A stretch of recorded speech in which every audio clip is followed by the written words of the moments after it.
दोस्तों, मेरे चैनल को जरूर सब्सक्राइब करें। आपका बहुत बहुत धन्यवाद। एक बहुत बड़ा हरा भरा जंगल था। उस जंगल में बहुत सारा जानवर अपने राजा के साथ मिलजुल कर रहते थे। उस जंगल का राजा था शेर खान। वो जंगलों के जानवरों की अच्छी तरह से देखभाल करते थे। शेर खान जानवरों की कोई भी मुसीबत में मदद करते थे। इस प्रकार उस जंगल में सभी जानवरों की दिन अच्छी तरह बीत रही थी। एक दिन एक भेड़िया उनके बीच रहने आया। उनको देख बंदर स्वागत करने लगा। अरे देखो देखो, हमारा जंगल कितना सुंदर और शांत है कि दूसरे जंगल के जानवर भी यहाँ रहने आए हैं। अरे कौन है वह जो हमारे बीच रहने आया है? वो देखो, वहाँ पेड़ के नीचे खड़ा है। और भेड़िया भाई, हमारे जंगल में तुम्हारा स्वागत है। इस जंगल में हम सब मिलजुल कर रहते हैं, तुम भी हमारे साथ रहो। बंदर की बात सुनकर भेड़िया थोड़ा आगे आता है, फिर कहता है, अरे आप लोगों का बहुत बहुत धन्यवाद जो आप लोगों ने हमें यहाँ रहने का मौका दिया। मैं हमेशा आप लोगों के साथ मिलजुल कर रहूंगा। भेड़िए के बारे में हाथी और हिरनी आपस में बात करने लगे। देखने में तो वह शांत ही लग रहे हैं, लेकिन क्या वह हमारे साथ मिलजुल कर रह पाएंगे? मुझे भी वह शांत ही लग रहा है, लेकिन फिर भी हमें इतना जल्दी उस पर विश्वास नहीं करना चाहिए था। वह आज ही हमारे जंगल आए हैं, हम इसके बारे में कुछ भी नहीं जानते। हमें इस पर नज़र रखना होगा, क्योंकि हमें अभी नहीं पता है कि उसके दिमाग में क्या चल रहा है। फिर हाथी और हिरनी अपने घर की तरफ चलने लगते हैं। भेड़िया भी उनके पीछे पीछे आने लगता है। भेड़िया को साथ में आते देख हाथी और हिरनी रुक जाता है। फिर भेड़िया हाथी से कहता है, अरे हाथी भाई, आप बहुत अच्छे हो और मददगार भी। अरे अरे, ऐसा नहीं है। हर जीव अपने कर्म से बड़े होते हैं। मैं तो बस अपना काम कर रहा हूँ। हाथी भैया, मैं घर जा रही हूँ, मेरे बच्चे घर में अकेले हैं। अच्छा फिर ठीक है, मुझे भी जाना पड़ेगा, बहुत देर हो गया। अरे हिरनी बहन, मुझे आपसे थोड़ा बात करना है। अच्छा ठीक है, जल्दी बताइए, क्या बात करना चाहते हैं? मुझे अपना घर भी जाना है। कुछ ज़्यादा नहीं, मुझे इस जंगल के राजा के बारे में जानना है।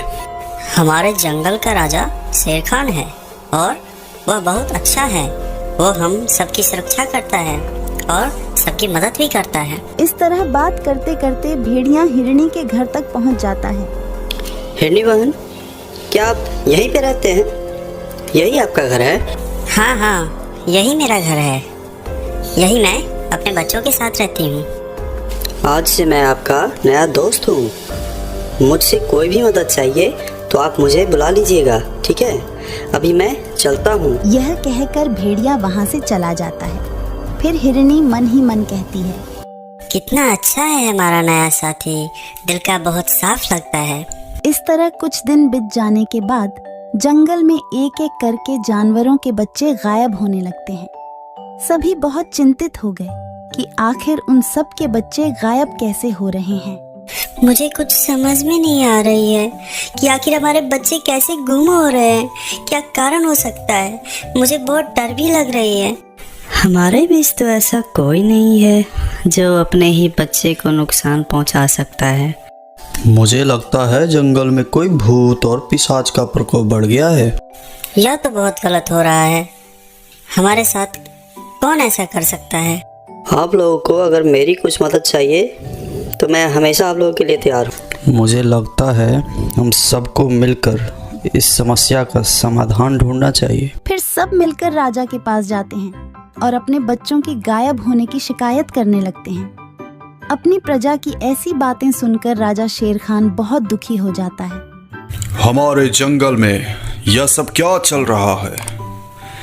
हमारे जंगल तो सबसे शांत था, लेकिन पता नहीं हमारे जंगल को किसी की नज़र लग गई है। खैर, आप लोग जाइए, मैं इस समस्या का कोई उपाय सोचता हूँ। फिर सभी जानवर अपने अपने घर वापस लौट आए और सब डर डर के रहने लगे। इधर हाथी हिरनी के घर पर जाकर इस समस्या का बात करने लगे। अब हम लोगों को ज़्यादा सतर्क रहना होगा। कब क्या हो जाए कुछ बोल नहीं सकते।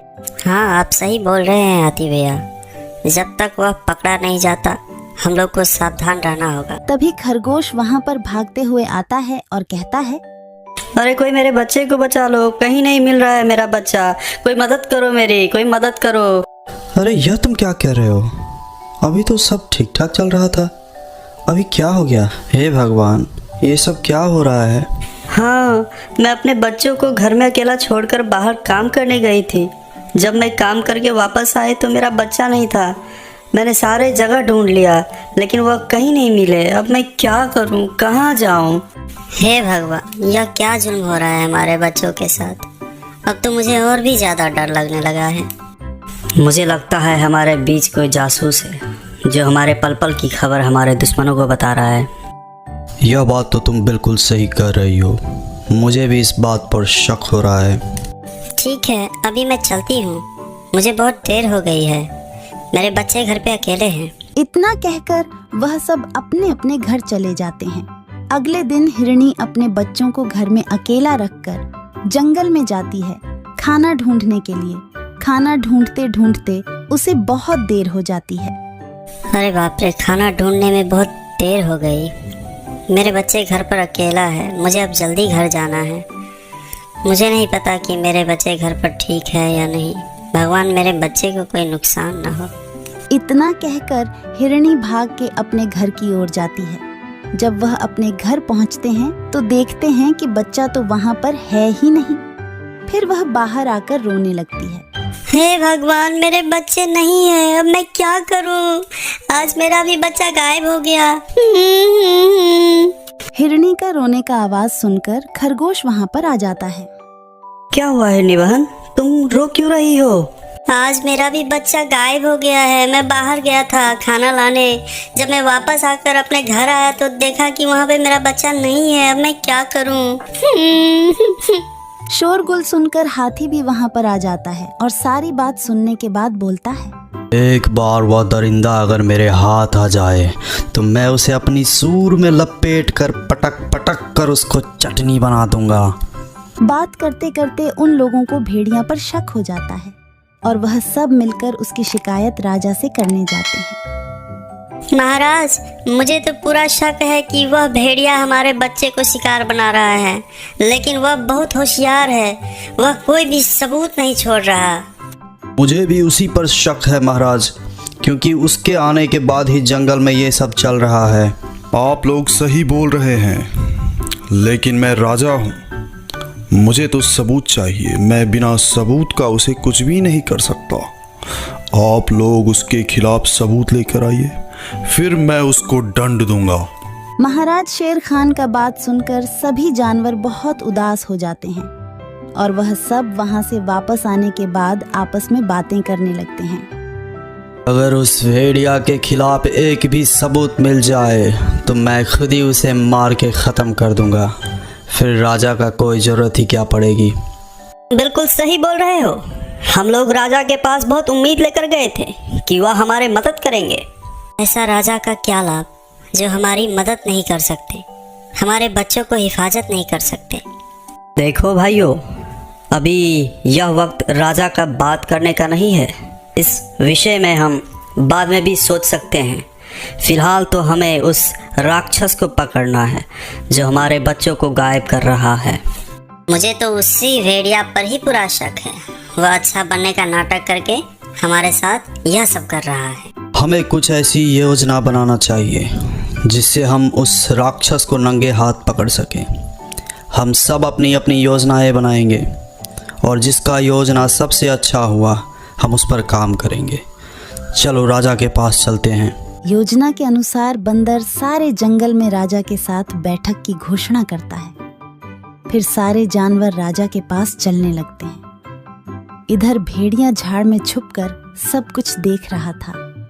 अच्छा, तो राजा के साथ आज सारे जंगल का बैठक है, तो सारे जानवर राजा के पास ही जाएंगे, यानी सबके बच्चे घर में अकेले रहेंगे। आज मुझे फिर से शिकार करने का अच्छा मौका मिला है। फिर भेड़िया अपना शिकार ढूंढने के लिए आगे बढ़ता है। यहाँ सभी मिलकर महाराज शेर खान को भेड़िया के खिलाफ सबूत दिखाते हैं और वह बोलते हैं कि महाराज, आज भेड़िया को नंगे हाथ पकड़ने का अच्छा मौका है। फिर महाराज शेर खान जानवरों की बात मानकर उस भेड़िया का पीछा करने लगता है।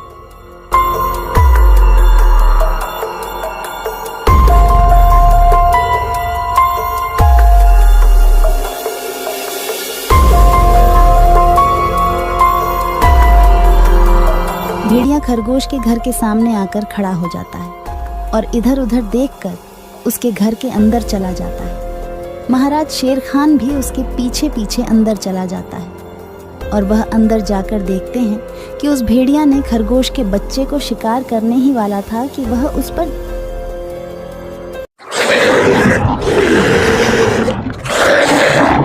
और उसे वहीं मार देते हैं। तो दोस्तों, ये कहानी से हमें यह सबक मिलती है कि हमें नए लोगों को मदद तो करनी चाहिए, लेकिन उस पे आंख बंद करके कभी भरोसा नहीं करनी चाहिए। दोस्तों, मेरे इस चैनल को ज़रूर सब्सक्राइब करें। आपका बहुत बहुत धन्यवाद। बहुत साल पहले की बात है। सुंदरबन के जंगल में शेर खान का शासन था।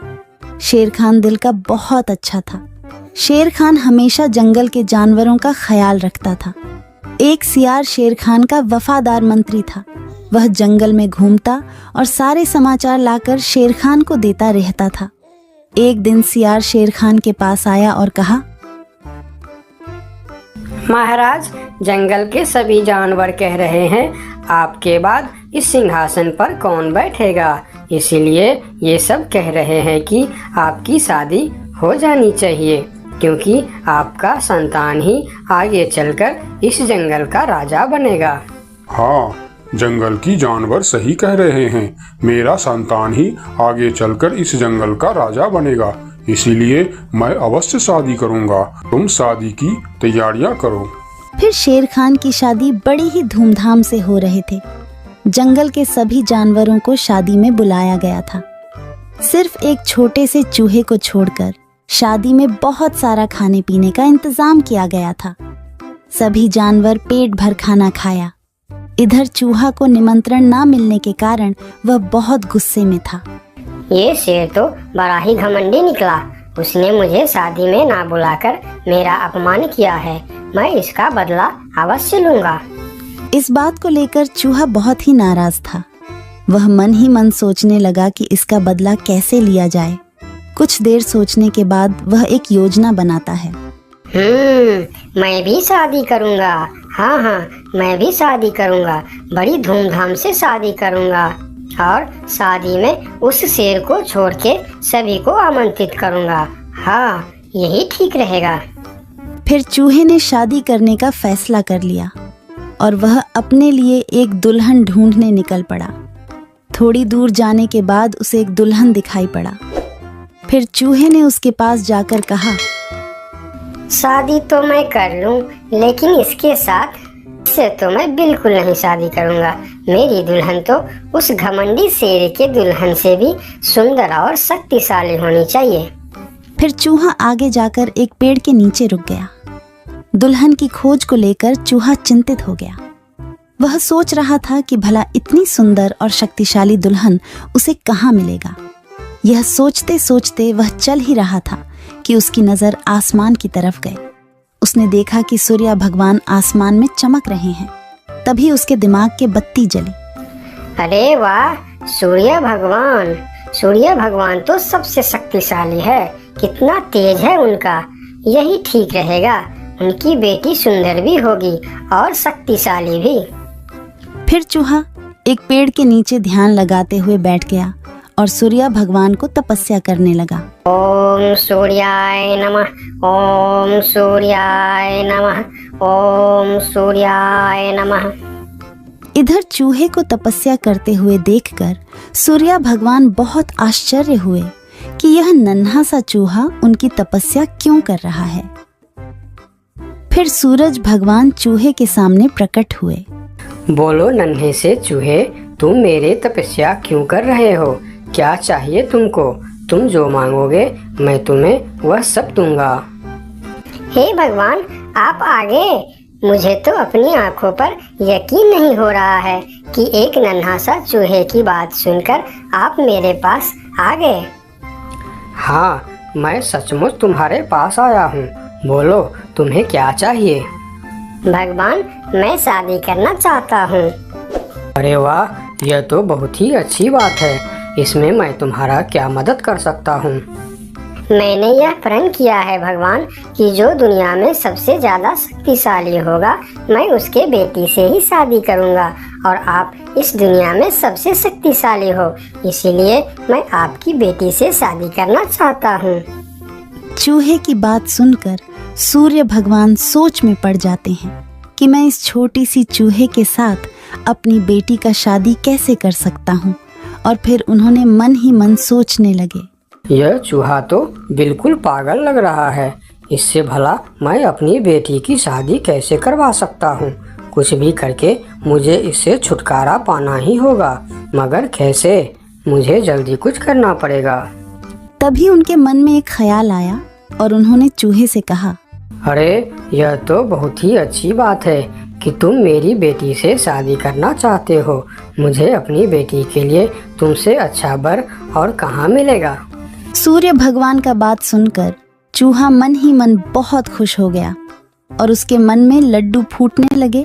तभी सूर्य भगवान बोलते हैं, लेकिन एक समस्या है, मैं दुनिया का सबसे शक्तिशाली नहीं हूँ और तुमने प्रण किया है कि जो दुनिया में सबसे ज्यादा शक्तिशाली होगा तुम उसी के बेटी से शादी करोगे। अगर तुमने मेरी बेटी से शादी की तो तुम्हारा प्रण टूट जाएगा। हे भगवान, ये आप क्या बोल रहे हो? आपसे भी शक्तिशाली? आपसे शक्तिशाली भला इस दुनिया में और कौन हो सकता है? मुझसे शक्तिशाली तो वह बादल है जो अपने परछाई से मुझे भी ढक देता है। यह सुनकर चूहा आसमान की तरफ बादल को देखने लगा और बोला, अगर बादल आपसे भी ज्यादा शक्तिशाली है तो मैं फिर उसकी बेटी से ही शादी करूंगी। आप उसे नीचे बुलाइए। फिर सूर्य भगवान ने बादल को नीचे बुलाया और बादल उनकी बात मानकर धीरे धीरे नीचे आया। बादल जी, मैं आपकी बेटी से शादी करना चाहता हूँ क्योंकि आप दुनिया के सबसे शक्तिशाली हो। मैं अपने आप को बहुत बड़ा भाग्यमानी समझूंगा अगर आपकी विवाह मेरी बेटी से हुई, लेकिन मैं दुनिया का सबसे शक्तिशाली नहीं हूँ। मुझसे शक्तिशाली तो हवा है जो हमें भी उड़ाकर दूर चला जाता है। अच्छा, तो यह बात है। ठीक है, फिर मैं हवा की बेटी से ही शादी करना चाहता हूँ। आप हवा को बुलाइए। फिर बादल ने हवा को बुलाया और हवा धीरे धीरे करके नीचे आया। फिर चूहा ने अपनी विवाह का प्रस्ताव हवा को बताया। फिर हवा मुस्कुराते हुए बोली, मुझे बहुत अच्छा लगेगा अगर मेरी बेटी की विवाह आपके साथ होता है, लेकिन मैं दुनिया का सबसे शक्तिशाली नहीं हूँ। मुझसे शक्तिशाली तो पर्वत है जो हमारे हवा के झोंकों को भी रोक देता है। आप उनकी बेटी से ही शादी कीजिए। फिर पर्वत को भी बुलाया जाता है और चूहे ने पर्वत के सामने भी अपना प्रस्ताव रखता है। पर्वत जी, आप दुनिया का सबसे शक्तिशाली है और मैं आपकी बेटी से शादी करना चाहता हूँ। क्या आपको कोई ऐतराज है? मुझे भला क्या ऐतराज हो सकता है। आप मेरी बेटी से विवाह करना चाहते हैं, यह बहुत ही अच्छी बात है, लेकिन मैं भी दुनिया का सबसे शक्तिशाली नहीं हूँ। ये आप क्या कह रहे हैं? मैं यकीन नहीं कर सकता कि आपसे शक्तिशाली भी दुनिया में और कोई होगा। हाँ है, मेरे शिखर पर एक मोटा सा चूहा रहता है। वह मुझे रोज कुतर कुतर के वहाँ एक बड़ा सा सुरंग बना लिया है और उसमें अपने बच्चों और परिवार के साथ रहता है। वह मुझसे भी शक्तिशाली है। आप उसी के बेटी से क्यों नहीं शादी कर लेते? अगर ऐसी बात है तो फिर आप मुझे ले चलो उसके पास। मैं उसके बेटी से ही शादी करना चाहता हूँ। फिर सब मिलकर उस मोटे चूहे के पास जाता है और उसके पास उस नन्हा सा चूहा का शादी का प्रस्ताव रखता है। फिर जब नन्हा चूहा उस मोटे चूहा की बेटी को देखते हैं तो वह उसे बहुत पसंद आता है और फिर उन दोनों का शादी बहुत ही धूमधाम से होता है। नन्हे चूहे ने जंगल की सारे जानवरों को निमंत्रण दिया, लेकिन शेर से बदला लेने के लिए उसने उनको निमंत्रण नहीं भेजा। जब शेर खान को इस बात की खबर होती है तो शेर खान बहुत ही गुस्सा हो जाता है और अगले दिन सियार को उस चूहे के पास भेजता है और बोलता है, उस चूहे को कल मेरी दरबार में हाजिर करो। अगले दिन सियार उस चूहे को बुलाने के लिए उसके घर पर जाता है। अरे चूहा भाई, तुमको शेर खान ने याद किया है, जल्दी चलो। चूहा सियार के साथ शेर खान के दरबार में जाता है। उसे देखते ही शेर खान चिल्लाकर बोलते हैं, क्यों रे चूहे, तुम्हारी इतनी बड़ी दुस्साहस, तुमने अपनी शादी में जंगल की सभी पक्षी और जानवरों को निमंत्रण दिया और तुमने मुझे बुलाना सही नहीं समझा। मैं इस जंगल का राजा हूँ और सबसे शक्तिशाली भी। अगर मैं चाहूँ तो तुमको एक झटके में खत्म कर सकता हूँ। मुझे माफ कर दीजिए महाराज, जब आपने अपनी शादी में पूरे जंगल को निमंत्रण दी और मुझे नहीं दी, तब मुझे भी ऐसे ही दुख हुआ था। यही एहसास दिलाने के लिए मैंने आपको निमंत्रण नहीं दिया। मुझे माफ कर दीजिए। क्यों रे सियार, तूने ऐसा क्यों किया? मैंने तो तुमको बोल दिया था कि जंगल के कोई भी पशु पक्षी छूटनी नहीं चाहिए, फिर तुमने इस चूहे को निमंत्रण क्यों नहीं दिया? मुझे माफ कर दीजिए महाराज, गलती हो गई।